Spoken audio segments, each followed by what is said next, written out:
It's Thursday evening. It's time for SEC After Dark, the greatest day of the week.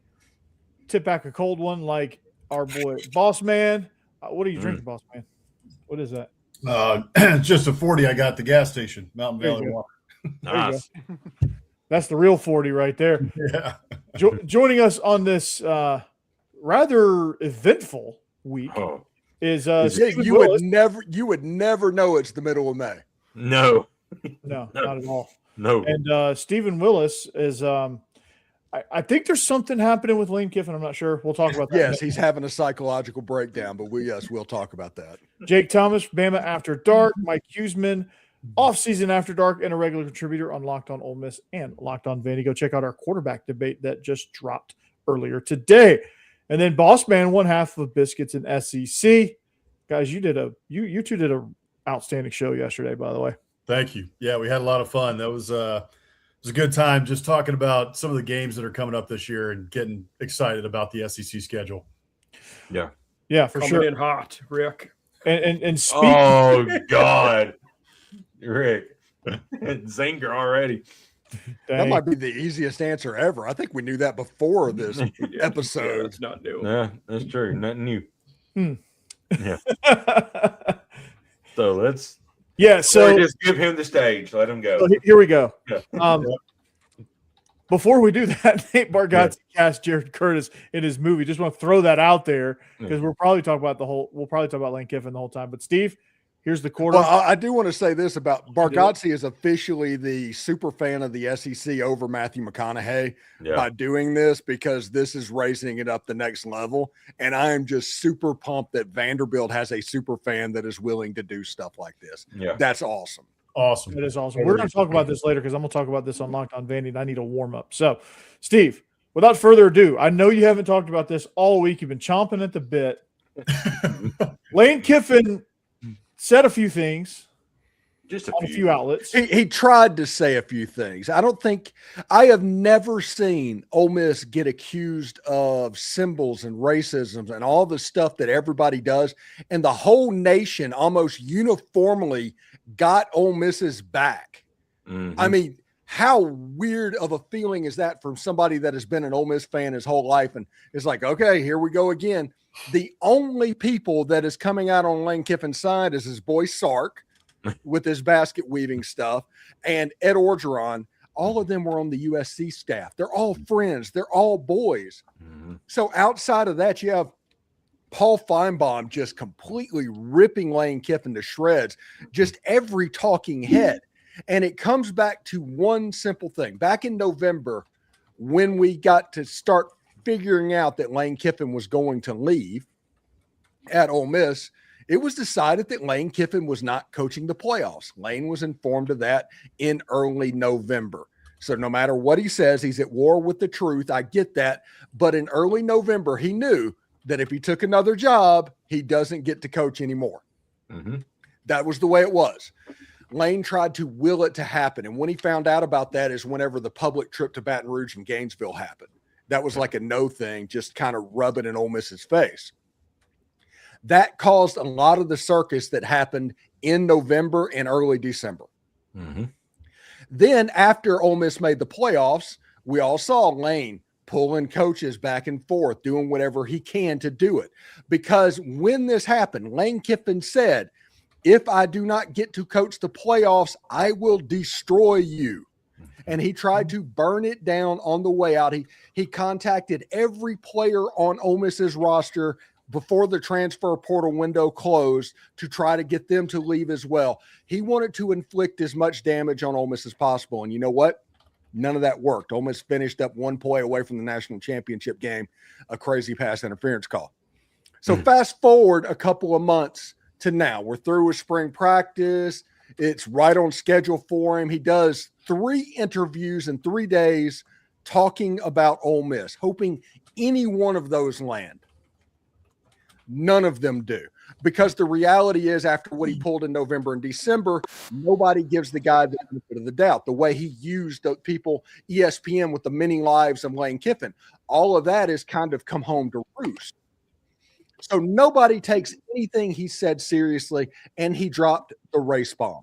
He tried to play that card as well, because that's the card that 20, 30 years ago you played against Ole Miss, and you tried to do that. And he used one particular word that was intentionally put in there, and that was segregation.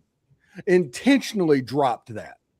And Ole Miss, has lived their race struggle more than anybody else because they've had to. But because of that, Ole Miss has to be honest with themselves. Ole Miss has to do what they can to improve. Ole Miss is very sensitive about this topic.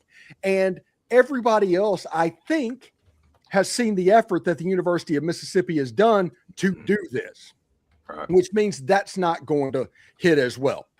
So we're at the point where he tries to lob his grenade.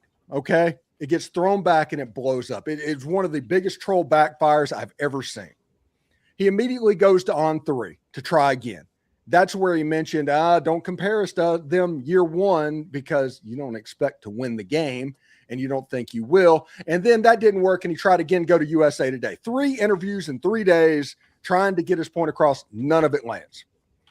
So this is what's happening. You're seeing a coach that is making $91 million a year at a program that is supposedly better than Ole Miss, increasingly crazy, acting like an obsessed ex-girlfriend when he was the one that left. And he doesn't think he might make it to the playoffs after all. When it comes to this, he might not get to go. That opportunity in Ole Miss in November and December might have been his only opportunity to get in those games. And that is on his mind. In fact, that's the only thing on his mind.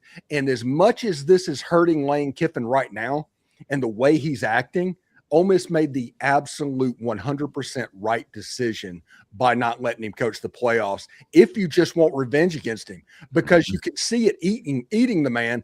And second of all, he would have never beaten Georgia. You think he's going to trot out a field goal kicker to kick a 57-yard field goal in the first quarter? No, that's not going to happen. He wasn't going to beat Georgia. So Ole Miss fans, they're happy. Pete Golding, happy. Everybody's happy. The only people that is throwing shade are the USC brigade of Sark, Ed Orgeron, and Lane Kiffin.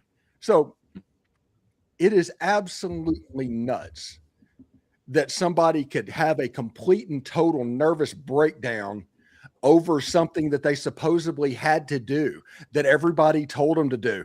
He so wants people to like him. I don't think he can handle this villain role that he has done. But if you're an Ole Miss fan, you want this to go on for as long as possible. If we can get another week out of it, great. If we can get another 2 weeks out of it, great. Ole Miss just doesn't need it to stop, because the guy is just digging his own grave right now, and is absolutely hilarious to watch. No one needs a season to start faster than Lane does right now. No, yeah, he needs games to be played right now. We've got Destin in 2 weeks where he's going to say something stupid, and you got media days in 2 months where he's going to say something stupid. So it's not going to get here. Yeah, it's gonna be a rough go for Lane, and the LSU fans are like, did we really? Actually, LSU fans are jumping on his side, and he's also comfortable with it. He's totally comfortable in his own skin, and I do appreciate that about him in some ways. Yeah, but he hasn't tweeted in 3 days, which means somebody took his phone away. I don't know who it was, but somebody did. Yeah, probably LSU fans are on his side for now. Like, we'll see what happens this year. I mean, for him, lose to Clemson, they won't be. Oh, it's bad.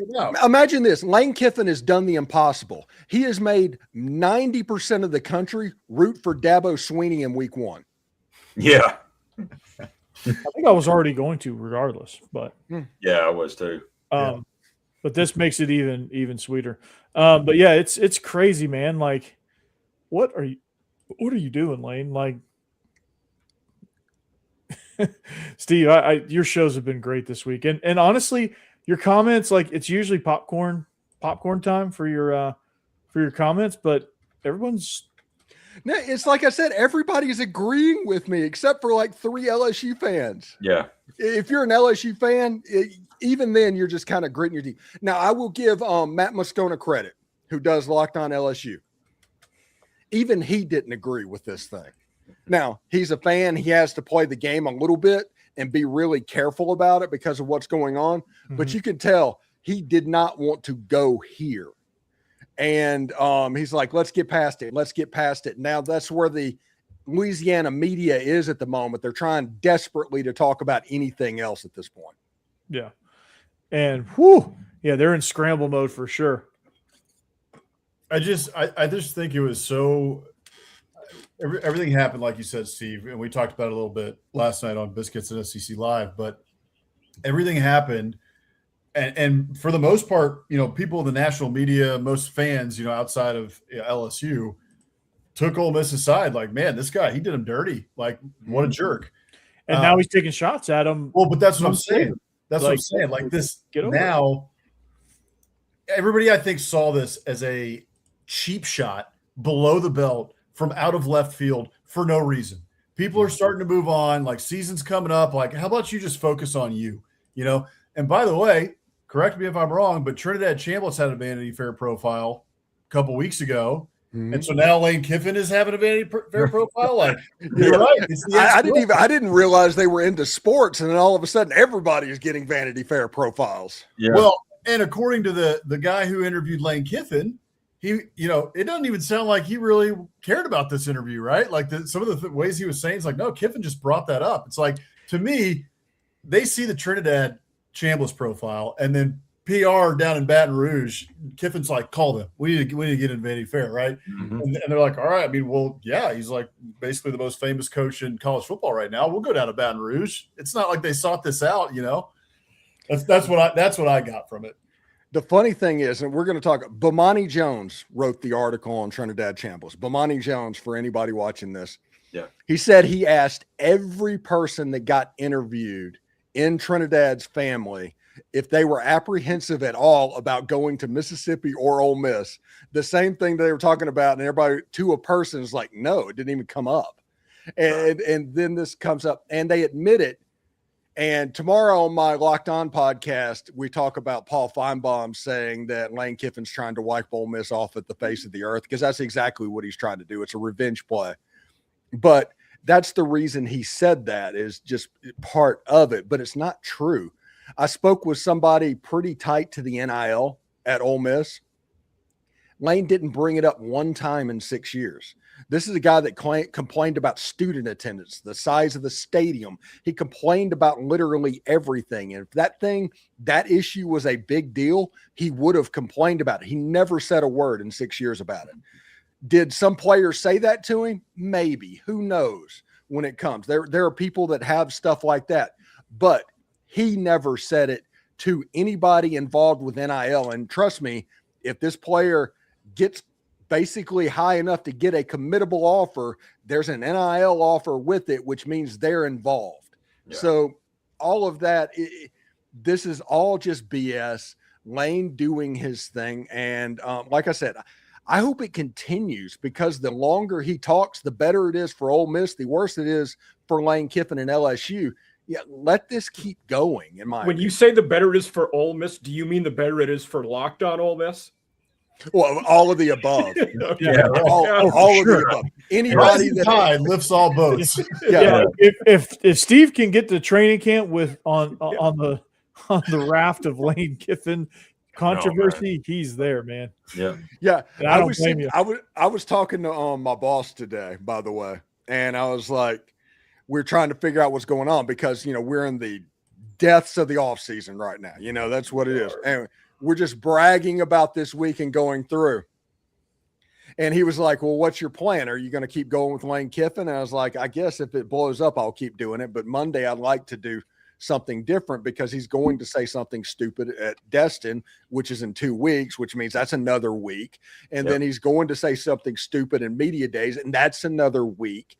And I don't want it to be a Lane Kiffin podcast, but whenever it is, man, I make money. I make bank.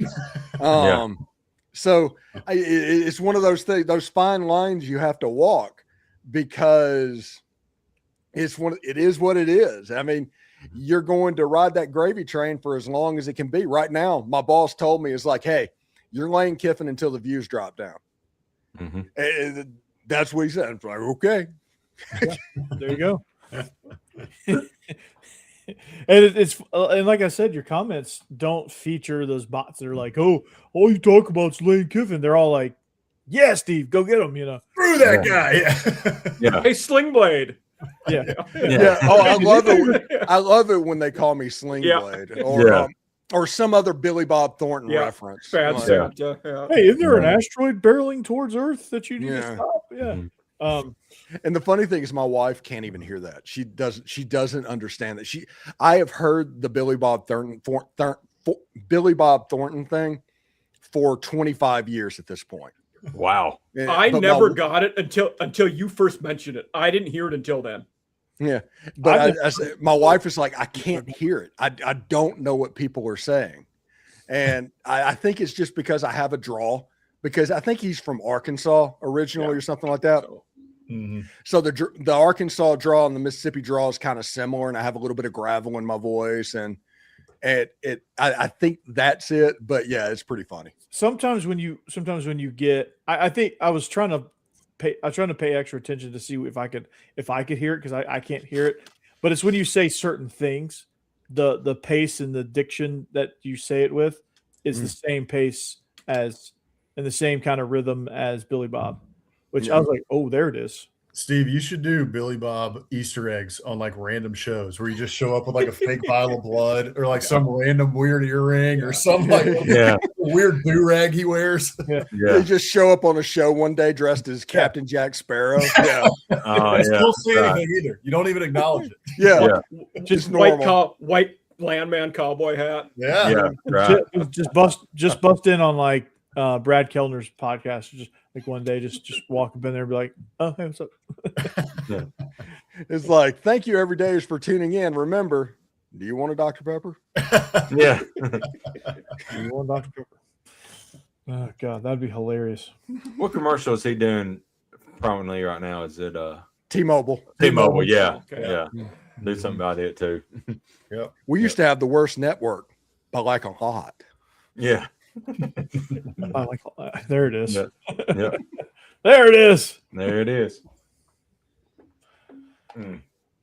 So yeah, Lane Kiffin. Yeah. Did some things. He's just a horrible human being, guys. He really is. Listen, I talked with a very high-ranking person at Ole Miss. Okay, I'm not going to name names on this, and it just said, we are dealing with the worst human being on the planet. That is what they said. And the reason that they do stuff like this, yes, expected, because you're dealing with somebody that would do stuff like this. So the same reason that Ole Miss got out of where they were and got to 10 wins, all of the willfulness that got them to this point is the same thing that's going on down at LSU. It's one of those things. If you let him, if you know how to use him, he will create enough fire that keeps you warm all winter. If you let him go unchecked, he will burn your house down. And that's kind of Lane Kiffin. And I also, one thing that's popped into my mind with this thing in the last 2 years or so, it seems like it's gotten more bizarre, more erratic. Well, 2 summers ago, 24, his dad, Monty, passed away. For a lot of men, that will keep you in check to some extent. And that is a guardrail for your behavior. Losing that may cause a lot of us to be more erratic. Maybe it did with him, and we're just paying attention to him more than anybody else. There are rumors, like I said, just rumors of a Kentucky week thing where he was chasing around a girl that just broke up with him during the Kentucky game week in 2024 that Kentucky won that game. A chance to go to the playoffs, by the way. It had one of the better teams that Ole Miss has ever had. But yeah, that was the point in 2024 when it started going off the rails. And I think whenever he didn't make the playoffs in 2024, he decided that it couldn't be done at Ole Miss because it wasn't his fault. And in 2025, he was already looking to get out the door at that point, and Ole Miss went on a run almost in spite of him and not because of him. Yeah, Trinidad played out of his mind. absolutely. That was impressive. And something about Charlie Weiss was like he was kind of stuck in the middle, I feel like, because it felt like he wanted to stay. It didn't feel like he felt like he had to go with Lane Kiffin. It almost feels like that. I don't know if you get that sense, Steve, but it's just like, okay, I'll go. Charlie's a good guy. I mean, nobody, even everybody at Ole Miss right now, is Charlie's just a good guy. It just kind of is difficult for him. The funny thing about Charlie is the Jackson Dart years and everything. Everything good that happened was Lane's credit. Everything bad that happened was Charlie Weiss Jr. Yeah, That's how it goes when you're the coordinator of the head coach who was a coordinator on your side of the ball. Yeah. But in the playoffs, when he didn't have that, you got to see him show out a little bit. So he has a little bit of star going. I think after this season, he's going to be in the NFL. Yeah, I think that's very likely. Yeah. Yeah. I was hoping he would go with the Giants this year. Yeah, I just literally think that I think they paid a decent amount of money for him, obviously. But yeah, I think he will be at in the pros next season. If this year goes the way that I think it's going to go, by mid-November there could be a mushroom cloud in Louisiana, and they're getting ready for the next year. And if that happens, they're going to blame coordinators. That's what they do. It'll be Blake Baker and Charlie Weiss Jr. get shown the door. You know, the guy the Giants hired instead was Jake's favorite coordinator, Brian Callahan. Oh, Callie. He's the Giants duo coordinator. Wow. They just keep stepping on their dick. yeah, yeah, they do. There goes the cleaner rating. Yeah, maybe. And Alabama took the lead 4-3. Dang. Awful. Hey, actually, one more. I want to think. I got a couple of things, but one I want to ask. This just came to mind. So I saw somebody was tweeting about, Marcel Reed originally was committed to Ole Miss and then ended up flipping A&M and everything. Somebody had the sheet of Marcel Reed's visit to Ole Miss, and there was not a meeting with Lane Kiffin. I don't know if that was an early visit, you know what I mean? And maybe there was a later visit where he came back and, Kiffin was on the sheet. But people were pointing out, like, this guy's talking about recruits and families calling him and stuff. And like you said, it gets to a certain point, NIL's involved, whatever. Kiffin has to be involved in that stuff. But to some degree, if he wasn't involved in recruiting Marcel Reed, if that was a late visit, you know what I mean? And Marcel Reed was a big recruit. And so maybe some of the stuff that he's saying about these recruits and what the families were telling him, like how involved was he really in, the recruiting process? I mean, was he just living off his name and kind of what he accomplished before? The guy hates recruiting, like literally hates recruiting. He hates doing it. He hates having to do it, and especially high school recruiting. That's the reason he likes the transfer portal, because it's so transactional and quick. So it's like 2 weeks and it's over. It's not something that you have to build a relationship for 3 years on. So I'm not surprised. Now, Damon Williams, the same thing happened. The guy went to the Elite 11 in Oxford, Mississippi that year. That's how locked in Damon Williams was to Ole Miss. And by the end, he's going to Arizona. And it's just weird. He actually came on the Locked On Ole Miss podcast. Oh, wow. I didn't know that. That's cool. Yeah, he's cool. Unbelievably nice kid and everything. But we'll flex year after year to where a highly rated high school quarterback was in the system, and he would commit, and then 3 months before signing day, he just kind of disappears. And Lane Kiffin says, well, it's not that he flipped away from Ole Miss. It was something. No. You're playing games about what happened. You're just playing in the transfer portal. You have Jackson Dart. That's great. You had him for 3 years. Trinidad Chambliss, thank goodness for that, of what happened there. And Deuce Knight's going to be great, but Lane Kiffin didn't get Deuce Knight. Yeah. He tried to. He tried everything he could to do it. They didn't get him. And so whatever. And also there's this weird relationship right now between like coaching staffs in Ole Miss and LSU that I think people are going to dig in as it gets closer to the games, but there's probably 20 staffers on Ole Miss's staff right now that was at LSU and then flipped that, and they came from Ole Miss. So that's like they just switched uniform, and that is so bizarre for what's going on, because if you're going to set this up this way, it's going to be hard for me to have respect for anybody that goes to LSU. I have always had problem with that, but I'm going to really struggle with anybody that leaves to go from Ole Miss to LSU. Sure. Yeah. I mean, it's as long as Kiffin's there, which I guess you only got a 3-year window on that. So if they hire everyone. I think, listen, if this year is 7-5, like, there is a legit world to where they're 1-3 out of the gate. Mm-hmm. That absolutely could happen. Clemson's going to be good enough to beat you, especially in your first game. Mm-hmm. Ole Miss, they are not as good of a team as Ole Miss. And then there's Texas A&M, who absolutely bullied them a year ago. Mm-hmm. 2 years straight. Yeah. Kick them. 1-3 in September, and all of a sudden that place gets weird. By November, there could be a mushroom cloud, like I said, and they're sitting here going to the Gasparilla Bowl or something like that when we were talking about the playoffs and high rankings. In a lot of ways, this year reminds me of last year with Brian Kelly, where everybody said, oh, this LSU team is going to be second in the country or third in the country. They're going to be a great team. And it's like, why? Because they spent a lot of money. Like, yeah. Yeah. Like, hey, you I have don't an understand. offensive line left and they were crap.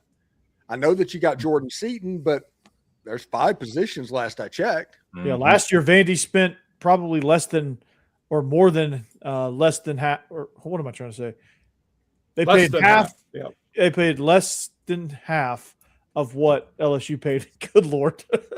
More than less than half of that. Dynamite drop in, Monty. More or less than half than less than is greater than. This is me right now. Leahy walking out of the trailer. That's the inside of my brain right now. What I'm trying to say is Vandy spent more. Shit. Vandy spent half as much as LSU. Mm-hmm. Yeah, and even less than that. And beat their ass. Yeah, and it wasn't not particularly close. No. This is the crew listening to that. Yeah, right. Damn, Jeb. Yeah, we got Weird spirit. we got to get Jeb back here, which will hit, I guess, around June the 11th will be his return. Okay. Good deal.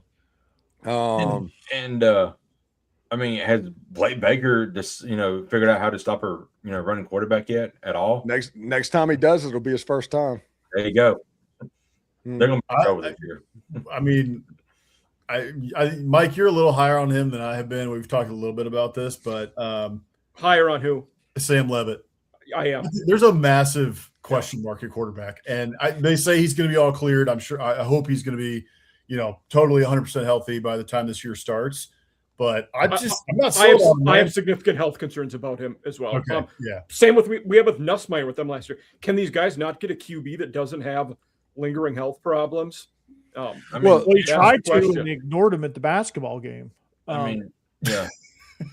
I mean, it's pretty because hard. They thought they were going to get Damon Williams and just completely ghosted him, and then had to pay like $2 million more than you would have had to pay because of the way that went down. The same thing happened with Jordan Seaton. You had to overpay. You had to pay basically a tax like it's Lubbock, Texas, when it's Baton Rouge, Louisiana. That's whatever. It's crazy. It is crazy for sure. And Steve, just be glad you're away from that mess. Hey, I got one thing I wanted to bring up. This is probably not a popular spot to bring this up, but does Ole Miss share some blame? You let the devil into the hen house. Okay. No. Come on. We don't have blame. It's not blame. Not blame. That's right. You knew what you were getting into. Yes. Okay, all right. My take there also is we win it. You wouldn't be a top 5 team now without him. That's Without true, going too. through that. Ole Miss went Yeah. in with their eyes open. Yeah. But Yeah. what they did was build the machine around him and not make it just about him. Right. Yeah. That's They have the best player personnel department in the conference at this point. All of this stuff is there. They are one of the leaders in NIL in the entire country right now. They might not be the richest, but they are good at what they do. They are. And this is all outside of the egomaniac, essentially. And that is the reason Pete Golding can walk in, because he basically built that player personnel department, by the way. He brought over the ideas from what Saban did at Alabama and recreated the same thing. And that's the reason it's been so seamless moving over. Pete's the guy that was running recruiting visits because, like you talked about earlier, Lane wasn't doing that. It was Pete kind of acting like a head coach on those weekends because Lane just didn't want to do it. And Lane got all the credit. Great. That's fantastic. Almost won 10 games a year. That's awesome. But it always in an era that the playoffs mean everything in college football right now, everything, that they want to rank Pete Golding like 12th in the conference when he's tied for third all time in SEC playoff wins now. What I'm impressed with, Steve, He's tied for 16th in regular season wins, current SEC coaches. Yeah. it's crazy. Yeah. And what I'm impressed with, Steve, is the two biggest wins in modern history, Pete Golding won. yes, for sure. And Steve, did Joe Judge stuck around, didn't he? Yes. Because I think he was more important than a lot of people gave him credit for last year. If Joe Judge isn't there, Trinidad's gone. Yeah. That's the reason you were able, and Keegan Croucher's gone too. Joe Judge is a low-key, really, really good recruiter. Yeah, for sure. He's been consistent. Wasn't much of a head coach in the NFL, but that doesn't necessarily mean anything. But yeah, I mean, Steve, to your point about them building the machine around him, I was impressed that, like, you're gonna love this Batman reference. They danced with the devil in the pale moonlight, and then as soon as they saw trouble, boom, they booted. Mm-hmm. Sounds like they didn't hang around. That tells me that Ole Miss didn't believe, because the narrative around Lane was, and Lane carefully curated that it was that Ole Miss was only successful because of Lane. Right. It was all Lane. Everything was Lane. All of that stuff. Everybody on the outside, the media and all that, believed that because that was what his PR team was spinning. Ole Miss didn't believe that, and they did the stuff behind the scenes because they didn't want to go back to David Cutcliffe and Ed Orgeron and all that time. They wanted to stay exactly where they are, and now they have a chance to do just that based off of the player personnel department, the NIL group, and a coach that, honestly, he was Nick Saban's second longest assistant. Yep. Yeah. Number one was Kirby. Yeah, number one's Kirby's, and you're gonna have questions about this guy running a program. Listen, I mean, this quote from Eddie, Jake, is he said, in my 27 years of coaching leading up to this, the single most I got more value in that 1 year with Saban than I did in the other however many years. Right. He said that with Josh Pate, and I was like, whoa, like coaching PhD. Yeah, that's wild. That's awesome. So, and you got Pete Golden, who was in that system for years and studied and knew everything that Nick Saban did. He took it to Ole Miss, and Ole Miss about to be a juggernaut still. You know, he's just going to keep that going. Speaking of, I mean, in terms of, I love like a good fit at a school. You know what I mean? Edo at LSU was a perfect fit in terms of his personality. He is Louisiana, you know. No, he couldn't. He had he left the coaching part out of it. Right. Yeah, right. Hey, he got one. Can't take that away from him. But you're right. Yeah, I'm with you. He didn't coach that. He was just standing there. It's always the Jimmies and the Joes, not the X's and O's until it's not. Right. He was Larry Coker 2.0. Larry Coker got one too, baby. Hey, exactly. They're Gene Chizik got one too. Yeah, Gene Chizik got one. Yeah. But I love a good fit. Edo was a great fit there. Even Jimbo, I think, personality-wise, was a good fit at A&M. But Pete Golding, in terms of like the Southern frat boy, I mean, he is Ole Miss, man. Like that. Absolutely. That guy like lives at the Grove. Yeah, it's one of those things like you hear about it, like the coach that is his best friend on campus that he talks to is the golf coach. And it's like, does that not make all the sense in the world? It's perfect. Yeah. Golf fan, don't ever let me hear you say Jimbo is a good fit anywhere. Jimbo was a good fit at Florida State. He was. Yeah. He was at Florida State. Yeah. Yeah. He was at A&M too. I mean, he bought in totally. He's a what do you want to? He's kind of a country boy at the end of the day. I just can't. I can't. Jimbo also strikes me as a guy that if he takes another chance somewhere, I think he'll have matured and learned from his mistakes to some extent. You think he goes to like a G5 first, or you try to? No, because I don't think he would take that job. Yeah, right. I Like, don't think he would either. I don't know if it was Boss, but I was talking about this, but I think he's in that weird realm where the jobs he would take might be too good for them to offer, but the jobs that would offer, he doesn't want them. I mean, why would you if you're making the kind of cash cow that he has right now? Yeah, you got the stuff from A&M that they're paying, and also you got your ACC network gig. Yeah. Yeah. To where, he gets to kind of be the dude because he's a folksy guy on camera. Mm-hmm. He's good in that setting. So, if he wants to do that, he's got the bank. Just don't get back into this grind. For the duration of his contract, he's making $2,400 a day. And that is still less than what Bobby Bonilla, whatever, from the Mets is still making. Bobby Bonilla is making $1 million a year. Yeah. And I think he retired in like 98. Yeah. He's still making that. It's crazy. Doesn't it go to 2035 or something too? Something like that. 2033, yeah. Okay. Something ridiculous. July 1st, Bobby Bonilla. Yeah, and that was one of the Mets' just greatest concerts or greatest jobs. Yeah. Mm-hmm. The Mets they did stupid stuff for decades, and that is the stupidest of all. Did They still do. I mean, it's still Well, now they got FU money, so it doesn't matter. But back then they didn't. That's the reason he got a deferred contract over 30 years. Yeah. He had to walk so Ohtani could run. Yeah. I could see Jimbo at a place like, Narduzzi's there, but kind of at this level, like a Pitt kind of situation. The one I've wondered, a place he was a former O coordinator, if Satterfield leaves Cincinnati, he could pop up there. Oh, that's a good one. Yeah. I mean, West Virginia, I've always thought that. Rich Rod's there. Who knows what happens there? But, that level. Also, Appalachian State. Just want to – seriously, with Jimbo Fisher, with a coach named Jimbo at Appalachian State, it would absolutely – you talk about fit, that would absolutely fit. When we had an opening here a year ago at Marshall, I would have taken him, being a Virginia guy. Right. Yeah.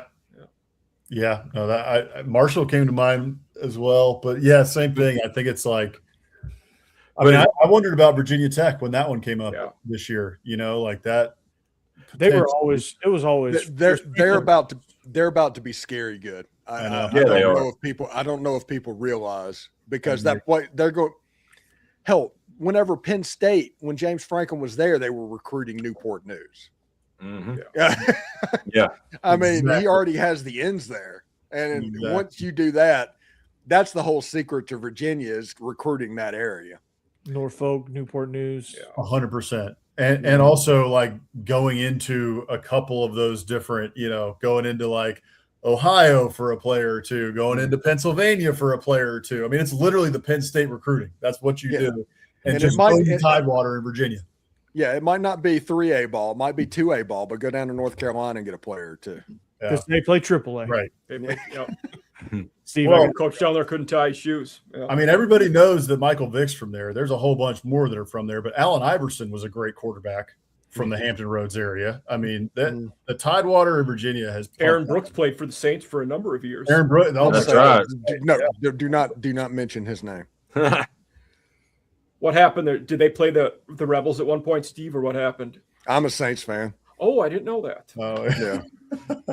He threw a ball back. He threw a ball backwards. Yes. Yeah. I remember that is one of my favorite highlights. He just threw it backwards then there was an offensive lineman like 10 yards behind him. He threw it to him. And the guy was like, "What do you want me to do with it? You can't grab it." Who was it? Deuce McAllister that grabbed it up, thankfully, and and got a few Probably, more- yeah. I think so. I'm like, good Lord. That was so funny. Oh Steve, my it's okay. You can quit the Saints. They're a Louisiana team. It's just Lane Kiffin's just making all this seamless. Just go ahead and quit them. What Tim Brando, by the way, talking about the Lane Kiffin thing, is like he's never heard him say a negative thing about any football related athletic administrator, all of that. Never heard a person say, Archie, say anything bad about any of them except Lane Kiffin. Mm-hmm. Dang. Hmm. He's a snake. He's a malignant narcissist. Exactly. Now, Steve, you said something about Pete Golding being great at NIL. I'm going to push back. Why? Yes. Do you have Nate Bargatze? I think not. This was when I saw this come across the timeline, I was like, whoa. We got our super fan. Here we go. Like, this is cool. Like, you're NIL this because it's creative, because you have a super fan like this who is like using his platform for NIL and NIL opportunities, and also acting opportunities for post football whenever that happens for Jared Curtis. It's a cool thing as part of his NIL deal, and Georgia fans could not be more pissed. Yeah, no. It is. I mean, like Aaron Murray came out and was like, how about you take some snaps first before you start doing this stuff? Take some snaps there, bud. It's a new Aaron world. Murray. Wow. Yeah, well, it takes before you do. Why do you need to take snaps first for stuff like that? What does acting have to do with playing the quarterback position? Absolutely nothing. Yeah, it's just everyone's still just reeling off Diego Pavia and his cockiness, and they just want to direct that energy somewhere else. Like, oh, how about you prove yourself before you act like a star? He's not acting like a star. Jared Curtis is not saying anything No. to anybody. Yeah. Everyone else is like saying this stuff. Like, he's not. Like, he told Diego Pavia in private, and that comment got quoted in an article. But people are like, oh, yeah, he's so cocky. He told Diego Pavia he's going to win the national championship that he couldn't win. Like, everyone's all been out of shape. But that wasn't a public comment. Like, he's not going on these appearances. He's not doing red carpet tours for his cameo spot in Breadwinner. It's just a cool opportunity. Also, if your quarterback is coming into that said school, just take Vanderbilt out of it. Don't you want your quarterback to have that mentality? Like, I'm coming here to win a national championship. Like, that's what I'm here to do. That's the mentality you want your quarterback to have. The only reason that he's getting smoked for it is because it's Vanderbilt, and it's like, oh, well, if you're going to Vanderbilt, you just can't have that expectation. No, screw that. I want my quarterback to have that mentality, 100%. I want him to say, I'm going to win 4, 5. Yes. I'm gonna play here for a decade. I'm going to win 10 in a row. I'm going to be the quarterback at South Carolina, and I'm going to go to the Birmingham Bowl. Right. No, they're not going to do that. Can you imagine if he said, yeah, I just hope we can, we can go 6-6 and go to the Gasparilla Bowl and just have a great time down in Tampa. Mike is gone. That was a cheap shot. Did your chair? Oh yeah, sorry about that, Mike. It wasn't about South Carolina. I was just naming a different school. Sorry about that. Yeah. I will never forget Shane Beamer getting the Mayo bath in the Duke's Mayo Bowl his first year. It will live here forever. I still have the sweatshirt that says the one when Dennis Dodd, said it was childish and was tweeting on him after the game, and Beamer retweeted it. Find some joy. I have the sweatshirt that says "Find some joy" on it. Yeah, that's great. That's awesome. Your LSU going to the Poland Weed Eater Independence Bowl. Is that still a thing? You just showed your picture. That's a good one. Yeah. Isn't it like the Walk-Ons Independence Bowl now? Oh, I love walk-ons. Steve's like, oh, I do enjoy walk-ons. Isn't there's a bowl coming back this year, isn't there? The Jimmy Kimmel Bowl? No, there's one that's been dormant for like 5 years or something. The Bahamas Bowl? Is that the I know that. No, one. they're getting rid of the Bahamas Bowl. Yeah, the Bahamas Bowl is gone. There's something in Puerto Rico now. It was the Radiance Technologies Independence Bowl, whatever that is. We were this close to being the lead broadcast team for the Bahamas Bowl. Yeah. The Bahamas Bowl still has the greatest ever bowl opt-out stories about when UAB played it and Dwayne McBride was their running back, travels with the team. Then when they have the pregame press conference, that's when he opted out. Greatest story. Yeah. Fantastic. Yeah. For the Puerto Rico Bowl, just so everybody knows, just pick all 5 of us. We'll go down there and broadcast it, and it'll be the best bowl broadcast of the year. Absolutely. God, because we won't talk about the game hardly at all. It'll be like a Manning cast on steroids that just fell off the rails. Yeah, it's like, hey, welcome to the Puerto Rico Bowl. Let's go off the rails. Let's talk about Major League Baseball. Go. Yeah. Did you guys know the Braves are? And it's well, they were due for that because they've been kicking everybody else's ass. So I'll take one every once in a while. It's no big deal. Still won a series though. I mean, like the bowl that's coming back is the Poinsettia Bowl, apparently. Where are they playing that? San Diego. Please tell me San Diego Used County. to be San Diego County Poinsettia Bowl because that was the credit union. Yeah. Yeah. Jake, how are they going to play it? San Diego County. I wore my Braves hat to field day at school. Yeah. And it's a blue and white. It's the blue and white Braves hat with the regular A, not the lowercase a, but the regular Braves logo. And I probably got 6 Alabama. Like, why are you wearing Alabama? And it's like Alabama because has we got blue. Because Yeah. we got blue in our colors. I mean, what the hell? I'm like, did Alabama all of a sudden did they all of a sudden just go with the blue? Yeah, I mean, turn colors. That's new to me. Yeah. Like, It's like, does it have a mullet? Does the A have a mullet? Yeah, And the answer is yes, it's Alabama. If it's not, it's the Braves. Yeah. Braves lost 2-0. Yeah, that's not a butt kicking. By the way, the Truman Show meme, have y'all seen that? To where it's the guy behind the scenes, like telling something. They're like, now do this, like that. I decided to get in on that, and it was about Lane, and it said, now remind him that he didn't get a chance to coach in the playoffs, something that James Franklin did.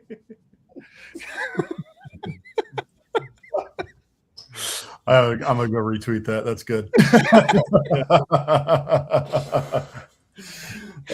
Basically, my whole feed today was just all those memes. Just, tell them this, tell them that. Yeah. Good stuff.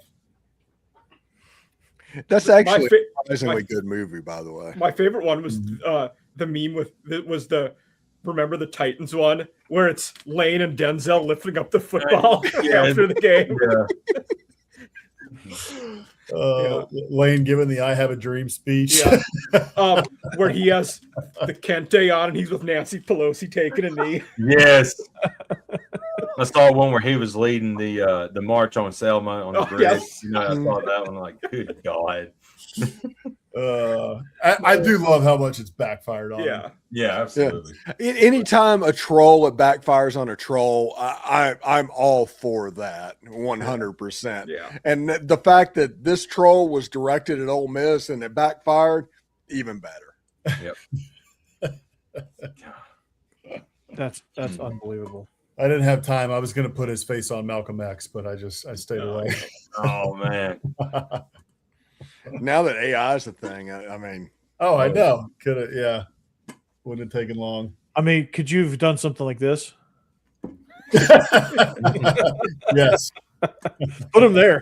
Little known fact, that Pop-Tart has more playoff wins than Lane Kiffin. Ooh. Oh. The same amount. Did Lane Kiffin ever star in a movie? Exactly the same record. Same record. Yep.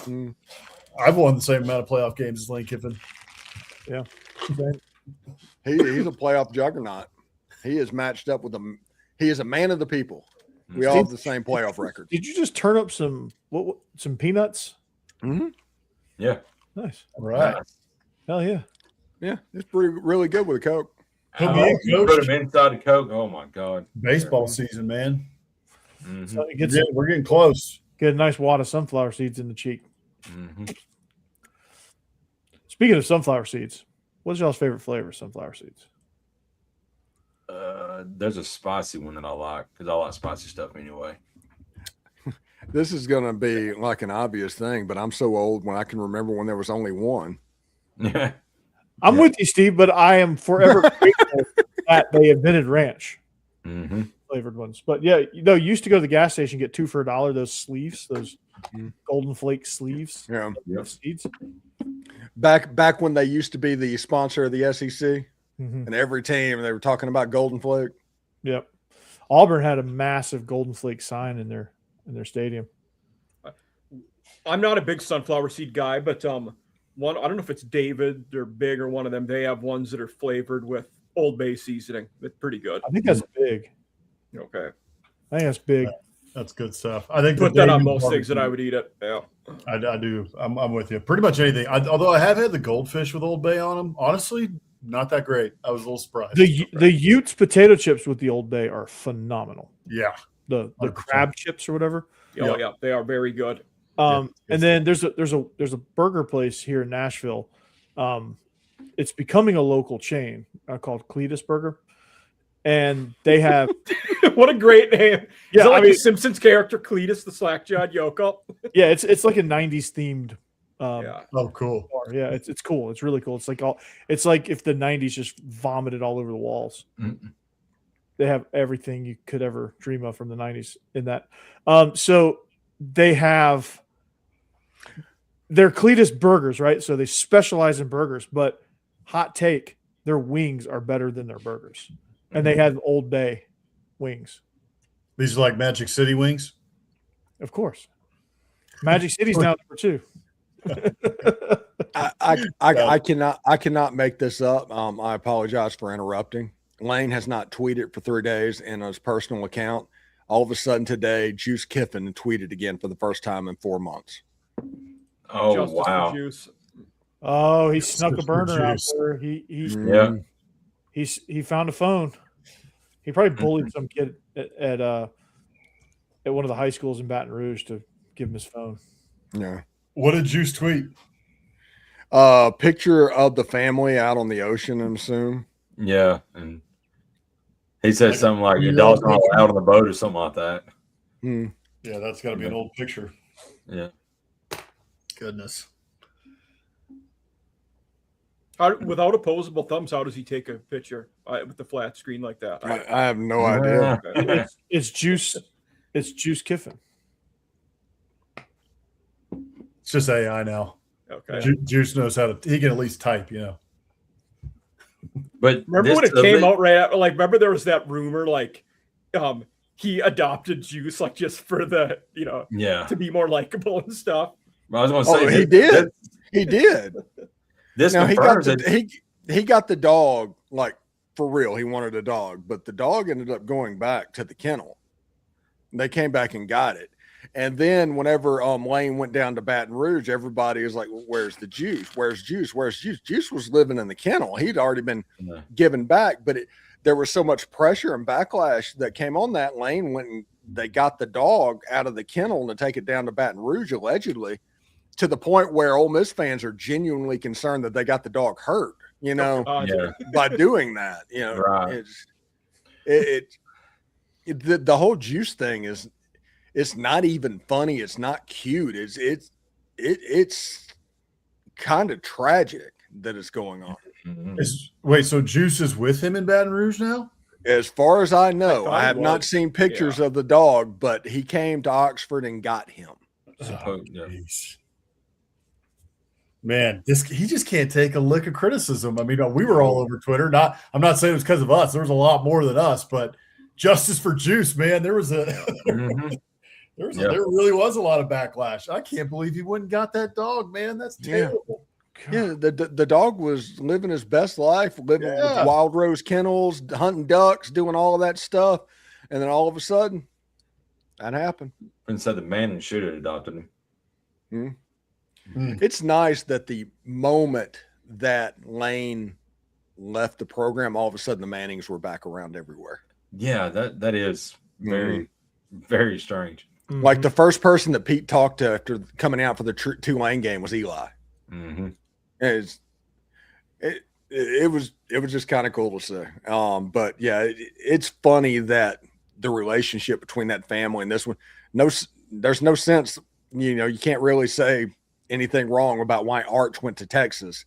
He was never coming to Ole Miss is the answer to that. Yeah.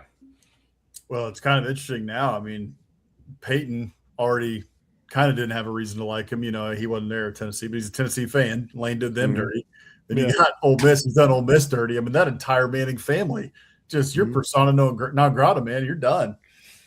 You'll never hear from us again. And LSU will always be the most hated team for Archie Manning, so this is just perfect for him. Mm. Why is that? Archie Manning played back in the late 60s at Ole Miss, and at that point, the biggest rival for Ole Miss on the schedule every year was LSU. Okay. Yeah, they were like the late 50s to the mid 60s. There were some wars that went on, so that would have been fresh in his mind. Did he ever play Billy Cannon? When was Billy? No. Billy Cannon was late 50s. 50s. Yeah. Okay, got it. 58 was the Halloween night when Cannon. No, 59. Was it? Okay. Got it. Halloween night, 1959. I'm about to say something totally random here because I was scrolling the tweeters, and tonight is the NFL schedule release video stuff, and the Raiders have the two dorkiest quarterbacks I've ever seen in my life. Who they got? They got Mendoza. Yeah, Kirk Cousins. Oh, yeah. The two biggest dorks of all time. Cousins, who is second all time in career earnings in the NFL. Nerds. Hey, is Geno Smith still there as a quarterback too? No, he went to the Jets. Went to the Jets. Oh wow. Yeah, went back. Yeah. Interesting. Aaron Who was Glenn. if they still had the Carr brother, it'd be pretty funny too. Yeah. No hate on those guys, but that would be a total nerd. Mm-hmm. So the NFL had the monopoly on Christmas Day. They want to do the big Christmas Day thing every year, and they tried to make that their holiday. Apparently, the NFL just said, nope, that's not going to happen anymore. So apparently, the NFL has 3 games on Christmas, and that's a Friday. Wow. And they started with one last year. They had the Netflix NFL game, and the NFL and the NBA was like, whoa. 2 games on Netflix and 1 game on Fox. The night game's on Fox. That's pretty dope. Great. I don't know about y'all. I do not care about the NBA. I mean, I partly that's because I'm a Mavs fan, and as soon as they traded Luka, like the whole league was dead to me. It's like I'm a Hawks fan. And the way that went down, just crazy. Oh yeah. The funny thing is for me, I'm old enough to remember this, and y'all probably are not. So I'm about to say something that is just weird. But Christmas Day meant 2 things to me growing up. One, the blue-gray game in Montgomery. Yeah. Every Christmas that happened. Mm-hmm. And then after that was the Aloha Bowl. Mm-hmm. And every year you could set your watch by it. And it just went away to where there was no college football on Christmas or no football on Christmas whatsoever. I guess I'm kind of glad that this is happening. But yeah. Well, funny Steve, you say that. I do know what you're talking about. Funny you say that, Steve, because with the switching days and getting away from Christmas Day, my thing, middle high school, that I remember would be Christmas Eve was always my dad's side of the family. We'd go to cousins, get back later at night. The Hawaii Bowl was on late Christmas Eve night because it was out in Hawaii. The Chris Johnson showcase. Yeah. Speaking of switches, Mike, you just hold that. Hey, Steven.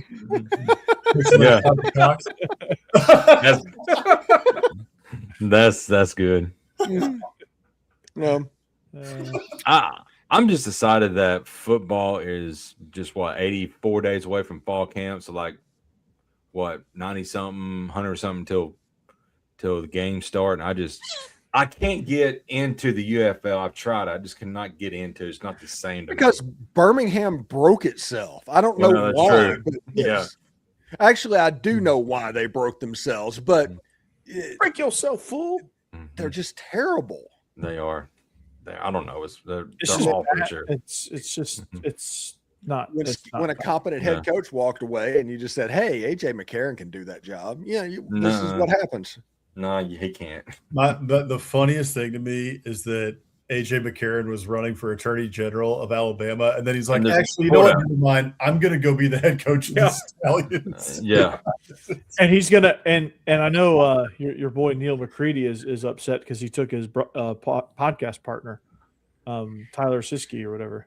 Yeah, to make him his offensive coordinator. And Yeah. Tuberville's probably going to be their next governor, right, Jake? Isn't he running for that? Yeah. What is going on in Alabama? My we got Meemaw Ivy right now. Yeah. Can't get her out of bed to do any kind of work because she's, so had to wake her up, get out of her gown just to make an important decision. She goes back to bed. Now, honey, I'm gonna make some grits, and then I'll make this decision. Goodness. There's a video. I'll see if I can find. I think I got to say, but it's the actual video. She is in the middle of an interview. And she just lets out this huge burp in the middle of the interview, and she says, "Excuse me," and just keeps on rolling. I'm like, oh my Please continue. Yeah, I've got to find that and share that.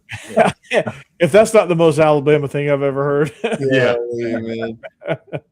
We got tired of paying for her pee pads. Yes.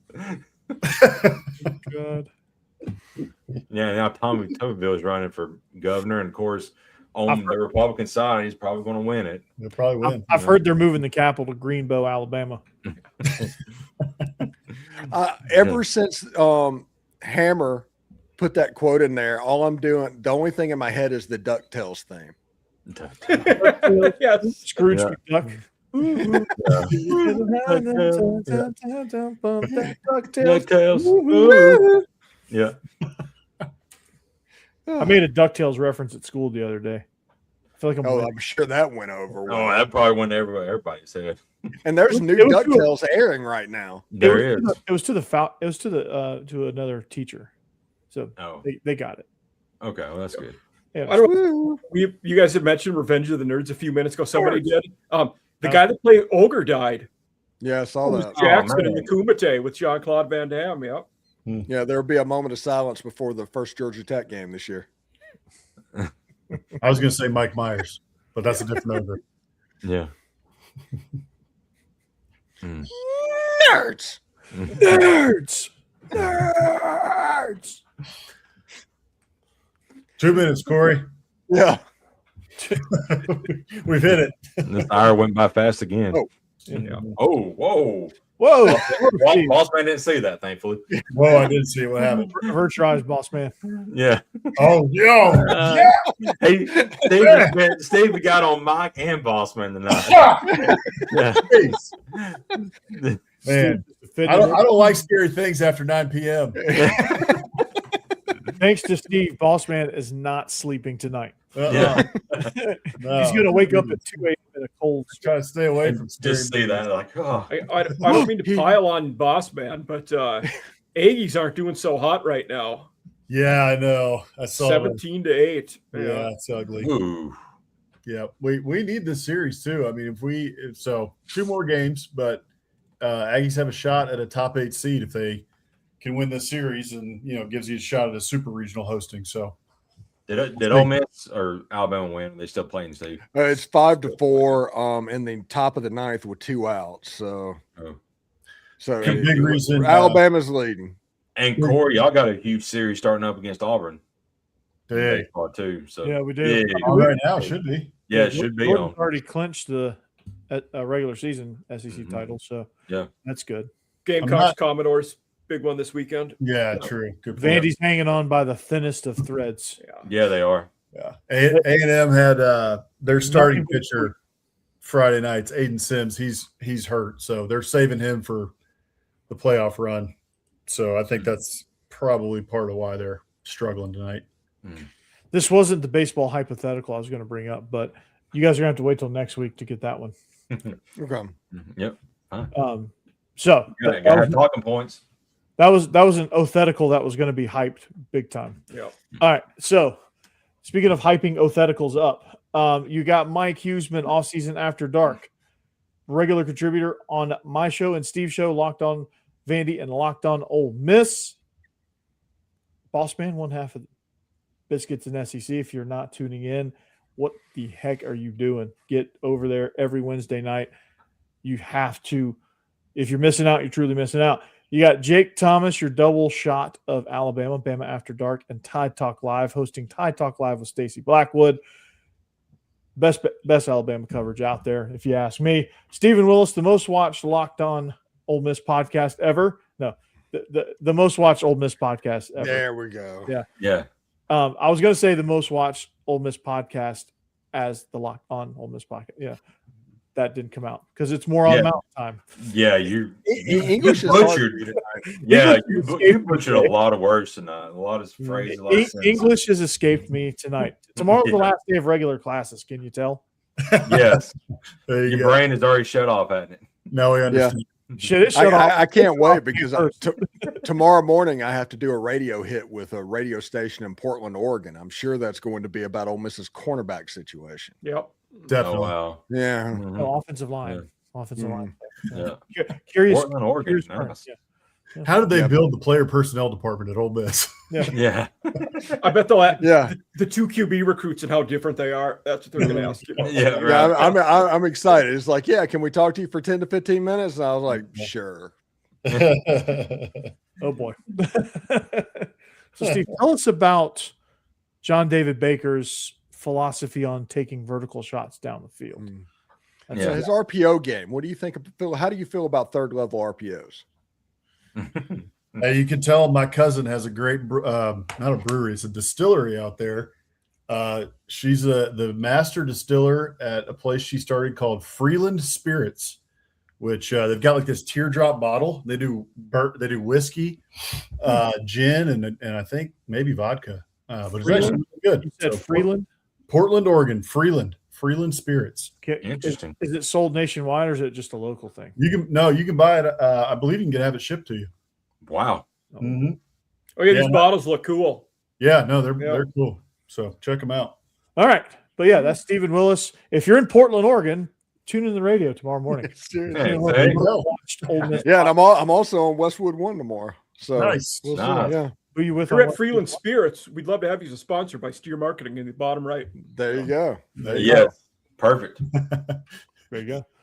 And I'm Corey Burton, Locked On Vandy. Catch me tomorrow morning. I'll be talking about Nate Bargatze and Tyler Tanner, and also Huseman and I will drop some offensive line knowledge on you as well. So we got two episodes coming out tomorrow, and like I said, we all join forces to do the best show out there, SEC After Dark. Make sure you tune in. We'll be back next week, better than ever. And when I say better than ever, it's always off the rails, and we love it. And I know you do too. So until next week, go Dogs, anchor down. Hotty toddy. Roll Tide. Spurs up. In stream.